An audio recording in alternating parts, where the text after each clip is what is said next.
देखिए, जब हम बात करते हैं ब्रेन की, तो ब्रेन में सबसे पहला फैक्टर जो आता है वो आता है जिसे हम काउंट करते हैं कि ब्रेन बना किस चीज़ से। सबसे पहले नाम लिया जाता है न्यूरॉन का, क्योंकि न्यूरॉन जो है उसी से ब्रेन बनता है। और न्यूरॉन का ही काम है जो इम्पल्सिस हमारी बॉडी में या नर्वस सिस्टम में चलते हैं उन्हें जनरेट करना। क्योंकि एक सेल बॉडी उसका पार्ट होता है, तो सेल बॉडी का काम है इम्पल्सिस को क्रिएट करना। जैसे जनरली हमारे और बॉडी के सेल्स हैं वो काम करते हैं, इसी तरह से न्यूरॉन काम करता है। एक उसके साथ में दूसरा सेल और सपोर्टिव होता है उसके लिए, जिसे हम बोलते हैं ग्लियल सेल। पूरा नाम है न्यूरोग्लिया। तो न्यूरोग्लिया वो भी इसको सपोर्ट करता है। पहले बुक्स में कहा जाता था कि न्यूरॉन की काउंटिंग जो है बहुत ज़्यादा है एज कंपेरेटिवली न्यूरोग्लिया। फिर उसके बाद में कुछ रिसर्च और हुई, क्योंकि जिस तरह से एवेल्युएशन होता जा रहा है, जिस तरह से रिसर्चें जो हैं आगे आती जा रही हैं, तो नए नए फैक्ट जो हैं आते रहते हैं, तो कुछ चीज़ों में बदलाव भी होता रहता है। इसीलिए कहा जाता है कि मेडिकल जो है वो अनसर्टेन है, इसकी हम कोई भी सटीक परिभाषा नहीं दे सकते। तो उसके बाद में कुछ कंडीशन में आया कि जी 1:1 कि भाई न्यूरॉन भी उतने ही है और ग्लियल सेल भी उतने ही है। फिर कुछ तथ्य आए कि नहीं जी,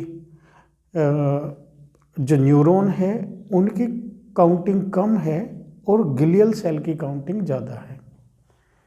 ठीक है। अभी जो कहा जा रहा था लेटेस्टली, जो मैं एक बुक पढ़ रहा था, तो उसमें दिया गया है कि जो न्यूरॉन है उसकी काउंटिंग से जो हमारे ग्लियल सेल है 5 से 25% जो हैं वो ज़्यादा होते हैं। तो जनरली जब हम नर्वस सिस्टम की बात करेंगे या ब्रेन की बात करेंगे, तो उसमें क्या होगा कि न्यूरोग्लियल सेल और न्यूरॉन, ये दोनों सेल का नाम लिया जाएगा। अब इसमें एक चीज़ और आती है कि जो हमारा न्यूरॉन है, न्यूरॉन के अंदर रीबर्थ नहीं है, ऐसा बुक्स में लिखा हुआ है। अब रीबर्थ ना होने का कारण क्या है? क्योंकि जो इन सेल्स में रीबर्थ होता है, तो एक पार्ट होता है सेल के अंदर, जब हम सेल की स्टडी करते हैं सेंट्रियोल, उसका काम होता है रीजेनरेट का। मतलब कोई भी सेल है उसका जो रीजेनरेशन होगा वो सेंट्रियोल कराता है। अब न्यूरॉन के अंदर वो पार्ट है नहीं। अब इसमें सवाल आएगा कि जी अगर न्यूरॉन के अंदर रीबर्थ नहीं है या उसमें डिवीज़न नहीं है, तो फिर ट्यूमर कैसे बन गया? कहते हैं कि जी ब्रेन ट्यूमर हो गया। तो उसमें कंडीशन क्या है कि न्यूरॉन के अंदर रीबर्थ नहीं है, लेकिन जो ग्लियल सेल है उसके अंदर सेंट्रियोल है, तो ग्लियल सेल का रीबर्थ होता है। तो जब भी आपको वहाँ पे कोई काउंट किया जाता है कि हाँ जी ब्रेन ट्यूमर है, तो ये आप मान के चलिए कि अगर ब्रेन के अंदर है, ठीक है, तो क्या होगा कि जो न्यूरोग्लियल सेल हैं वो मतलब उनकी ओवर प्रोडक्शन होगी है। अब इस कॉन्सेप्ट पे हम दो चीज़ों को देखते हैं और फिर आगे का डिसाइड करते हैं। अब इनमें कुछ डिफ्रेंशिएशंस भी हैं। जैसे कि अगर हम बात करें न्यूरॉन की, न्यूरॉन के अंदर रीबर्थ नहीं है, ठीक है, ग्लियल के अंदर रीबर्थ है, ठीक है, न्यूरॉन की काउंटिंग और ग्लियल की काउंटिंग में भी फ़र्क है, ठीक है। एक सबसे मेजर फ़र्क है, ग्लियल जो वर्ड है वो ग्लू से बना हुआ है, मतलब चिपकना, ठीक है।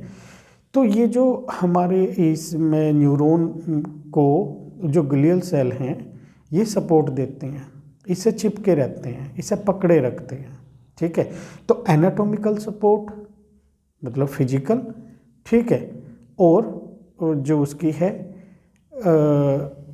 इंटरनल सपोर्ट मतलब केमिकली सपोर्ट भी इसमें दी जाती है। जैसे जैसे अब समय आता जाएगा तो आपको उन चीज़ों का पता चलता जाएगा। तो पहले हम अगर बात करते हैं ब्रेन की, तो लगभग हमारा जो ब्रेन है वो 1200 से 1400 ग्राम इसका वेट बताया जाता है। लेकिन मेल का थोड़ा सा ज़्यादा बताते हैं और फीमेल का कम बताते हैं कि फीमेल ब्रेन का वेट जो होता है वो कम होता है थोड़ा, और मेल ब्रेन का ज़्यादा होता है। ठीक है, अभी तक की जो बुक्स बता रही हैं अकॉर्डिंग टू दैट। न्यूरॉन की, क्योंकि अब हम एक एक चीज़ लेंगे, पहले हम बात करते हैं न्यूरॉन।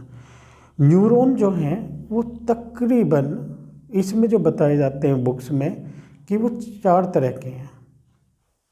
हर चीज़ का अपना एक वजूद है। ठीक है, तो अब हम बात करते हैं।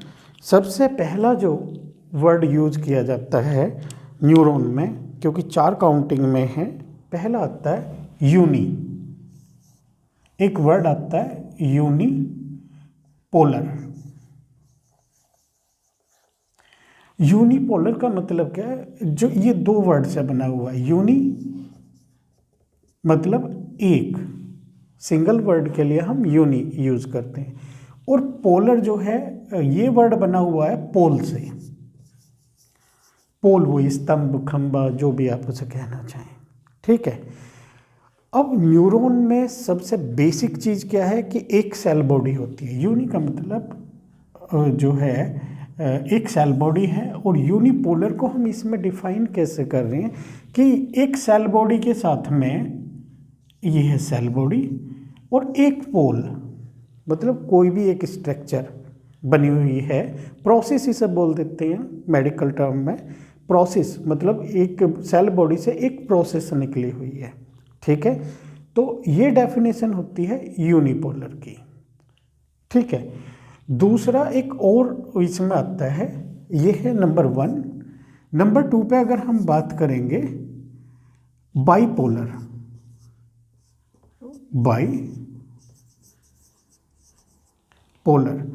बाई का मतलब होता है 2, मतलब सेम डेफिनेशन पे यहाँ पे आ जाइए कि यहाँ पे यूनी में एक था जो ये है प्रोसेस।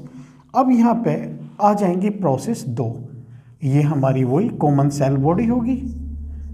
ठीक है, ये 2 तरह की इसमें प्रोसेस आ जाएंगे, मतलब 2 प्रोसेस जो है एक सेल बॉडी से निकली हुई हैं। उसके बाद आता है मोस्टली हम जो जनरली स्टडी करते हैं वो मल्टीपोलर न्यूरॉन की करते हैं।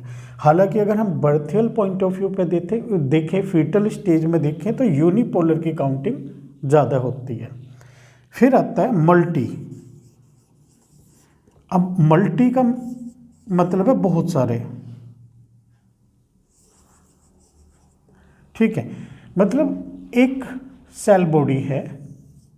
ठीक है, अब इसी सेल बॉडी से काफ़ी सारे मतलब मल्टीपल पोलर निकल रहे हैं, मल्टीपल पोल्स निकले हुए हैं, मल्टीपल प्रोसेस निकली हुई हैं। फॉर एग्जांपल, बस इसमें ये होता है कि जो एक्सोन है मल्टीपोलर में उसकी जो लेंथ है वो थोड़ी ज़्यादा होती है, और डेंड्राइट्स की भी काफ़ी ज़्यादा हो जाती है, बट जनरली क्योंकि इसमें काउंट किया जाता है कि ये 1 मीटर तक के साइज में न्यूरॉन की लेंथ हो सकती है। हमारी बॉडी का सबसे लंबा सेल है लेंथ वाइज। ठीक है, बड़ा नहीं, लेंथ ही सेल है न्यूरॉन। ठीक है, क्योंकि अगर हम बड़े की बात करेंगे साइज में तो वो ओवम में, ओवम को काउंट किया जाता है। ठीक है, तो मल्टीपोलर। अब एक इसी में एक वर्ड और आएगा चौथे नंबर का, pseudo. Pseudo unipolar. Pseudo unipolar से क्या कंसर्न है? सूडो मतलब सैडो से वर्ड बना हुआ है सूडो, मतलब इसमें प्रतिबिंब तो शुरू में दिखाई देगा कि भाई एक सेल बॉडी है। ठीक है, इससे एक प्रोसेस निकली हुई है। ठीक है, बट ये आगे आके डिवाइड हो जाती है। इसमें आगे जो है 2 प्रोसेस बन जाती हैं। ये जो हमारी नाम है ये नॉर्मली रिसर्च के अकॉर्डिंग दिए गए हैं, ठीक है। तो कल हो सकता है डिवीज़न में एडिशनल भी कुछ हो, बट अभी तक के जो हैं ये है सूडो यूनिपोलर, क्योंकि जब सेल बॉडी से प्रोसेस निकलेगी एक ही होगी वो, लेकिन आगे आके वो डिस्टिंग्विश हो जाएगी, 2 भागों में बट जाएगी। तो इस पार्ट को, इस तरह के न्यूरॉन को हम बोलेंगे सूडो यूनिपोलर, ठीक है। तो ये 4 तरह के जो है न्यूरॉन हैं, इनकी स्पेसिफिक जगह है कि ये कहाँ कहाँ पे काम करते हैं, ठीक है। वो हम फर्दरली आगे बताएंगे। बाइपोलर से तो आप लोगों को पता होगा कि एक कॉमन सी डिजीज होती है जी, बहुत सी मूवियाँ भी इस पर बनी है बाइपोलर डिसऑर्डर पे, ठीक है। तो ये हमारा जो कॉन्सेप्ट हुआ, ये खाली टाइप आई है न्यूरॉन की, ठीक है। तो 4 तरह के न्यूरॉन हो गए।